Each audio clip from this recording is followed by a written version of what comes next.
ये देखें जी, माशाल्लाह ये अब तैयार हो रही है और जब तैयार होगी तो भी आपको हम दिखाएंगे इसका नमूना।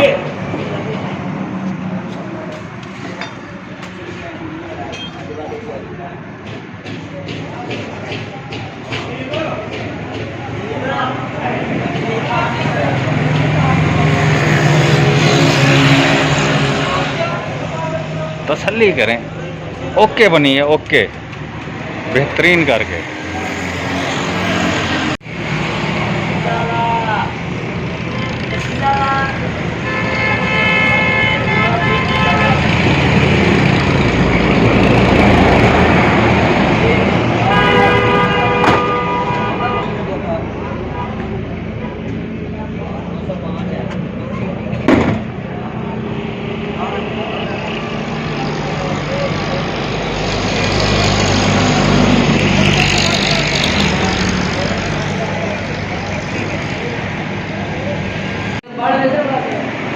हाँ सीटा हुए ने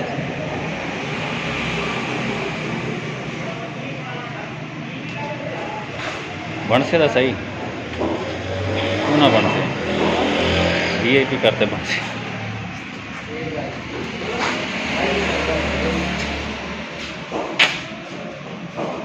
मैंने सोचा यार ये खर्चा बहुत लंबा हो जाएगा, बहुत ज़्यादा हो जाएगा खर्चा। बोलोगे यार ओवर साइज के रिंग कैसे डलते हैं, तो मैं आपको बताता हूँ।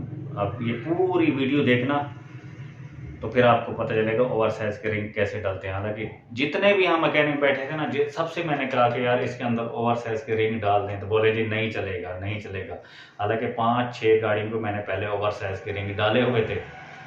मैंने चलो इसमें भी ओवर साइज के रिंग डालते हैं। 50 का पहले भी 50 का साइज है, तो मैं गया तो 75 के साइज के रिंग लेके आ गया। अब काफ़ी लोग होते हैं ना, उनको पता ही नहीं होता है। रिंग के ऊपर हमेशा आप देखना कि साइज लिखा होता है, ऊपर रिंग के ऊपर ना साइज लिखा होता है। एक तरह से टफ से आप अप्लाई कर लो ताकि आपको पता चल जाएगा कि रिंग ये उल्टी सीधी कैसे है, टेपर का पता चल जाएगा। पेट्रोल एवरेज उनकी कमाल की एवरेज निकलती है उनकी। ये जब मैं सुबह स्टार्ट करता हूँ ना, एक तो इसके गियर के अंदर से आवाज़ आती है, फिर गाड़ी जब ठंडी होती है तो गियर सही लगते हैं, जब गर्म होती है तो गियर अटकना शुरू हो जाते हैं। इसके क्या मसला हो सकता है।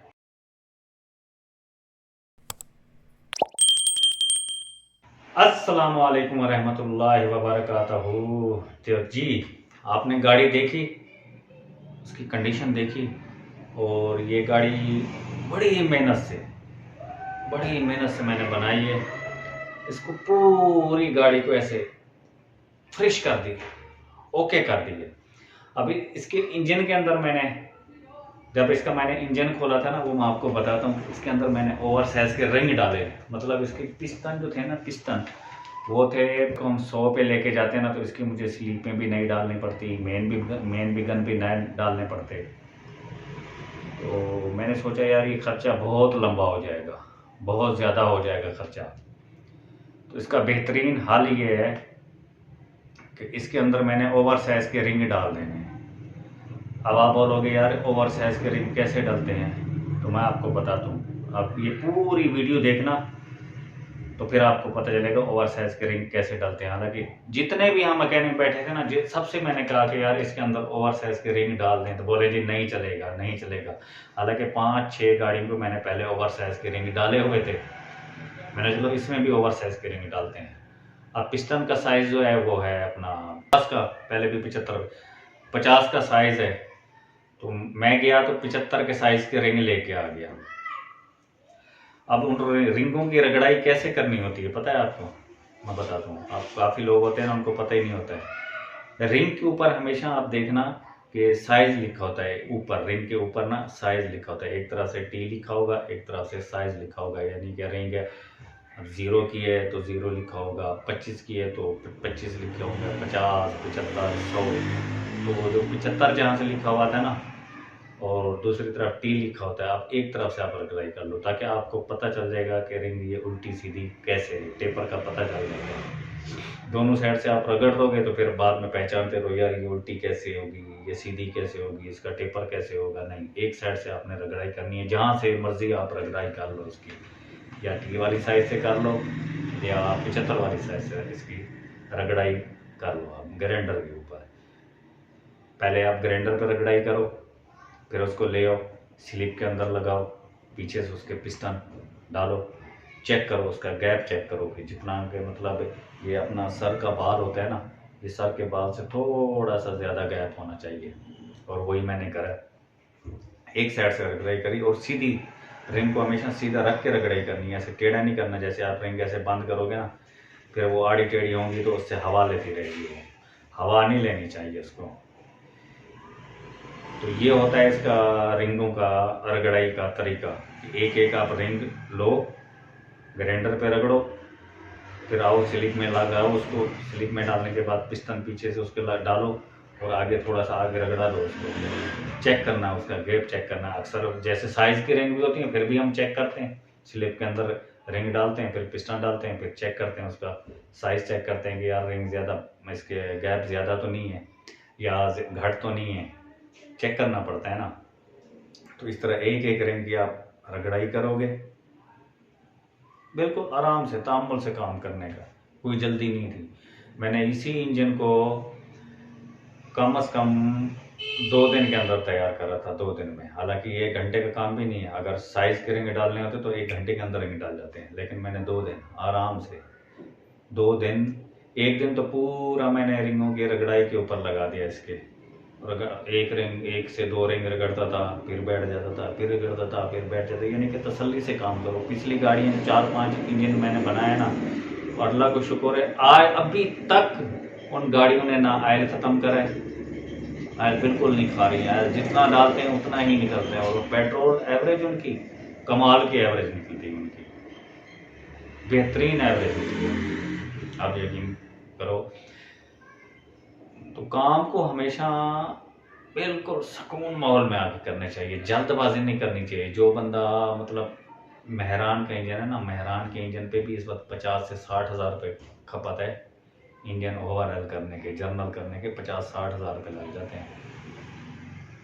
जो बंदा 50-60 हज़ार रुपये लगा रहा है और पता चला इंजन बनने के बाद फिर आवाज़ें आ रही हैं, धुआं आ रहा है, गाड़ी में पिक नहीं है, मिसिंग कर रही है, तो तकलीफ़ तो होगी। फिर तकलीफ़ के साथ साथ जब इंसान को तकलीफ़ होती है फिर गुस्सा आता है, जब गुस्सा आता है तो मुँह मारी होती है।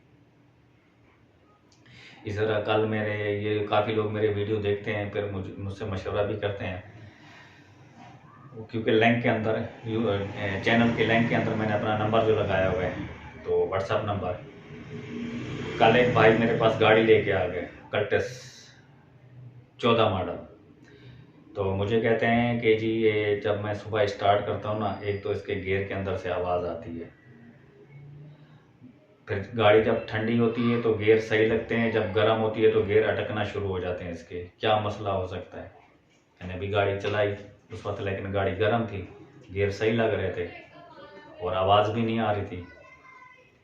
तो मैंने वो उनसे कहा, मैं बोला आवाज़ कहाँ से आती है, गियर के अगले हिस्से से आती है या पिछले हिस्से से आती है? वो रहे पिछले हिस्से से। तो मैं समझ गया कि ये स्पेशल टॉप है, इसका गियर का जो चैम्बर होता है ना, चैम्बर स्पेशल टॉप का, ये ऊपर होता है, बाकी गियर का जो है ना नीचे होता है। जब रात को ये खड़ी होती है ना गाड़ी रात के टाइम, तो वो सारा ऑयल जो है ना नीचे आ जाता है, उसका गियर नीचे आ जाता है, वो जम जाता है, और ऊपर वाला चैम्बर जो है वो खाली रह जाता है। जैसे ये गाड़ी स्टार्ट करते होंगे ना, तो गरारियाँ जब घूमती होंगी, घूमने के बाद ऐसा ऐसा ऐसा ऑयल ऊपर चला जाता होगा, फिर वो आवाज़ बंद हो जाती होगी, उसके बाद फिर इसका मसला ठीक हो जाता होगा। फिर मैंने इनसे कहा कि भाई दो फॉल्ट हैं, तो पहले हम एक फॉल्ट पहले दूर करेंगे आपका। बोले क्या? मैंने बोला इसका सारा गियर निकालते हैं हम, गियर ऑयल वगैरह, गियर ऑयल निकालते हैं, गियर ऑयल को वॉश करते हैं, वॉश करने के बाद इसमें नया ऑयल डालते हैं टोटल, और थोड़ा सा ओवर ऑयल डाल देते हैं, मतलब आधे लीटर जितना ज़्यादा हम एक्स्ट्रा ऑयल डाल देते हैं। बोले ठीक है आप करो।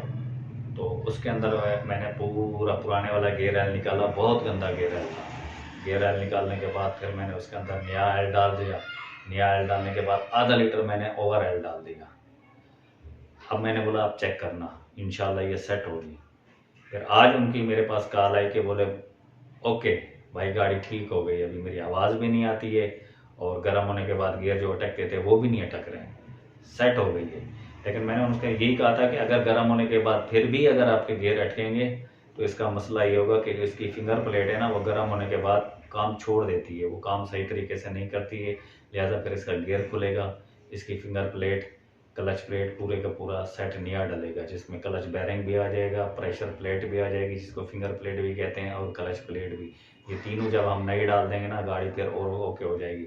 लेकिन ये खाली नई नहीं डालनी चाहिए। जब भी आप क्लच प्लेट, फिंगर प्लेट नई डालो ना, तो फ्राई व्हील को फेस कराना चाहिए, पॉलिश कराना चाहिए, क्योंकि उसके अंदर जो कट लगे होते हैं ना, निशान आए होते हैं, वो बिल्कुल फ्रेश हो जाना चाहिए, फिर आएगा मज़ा।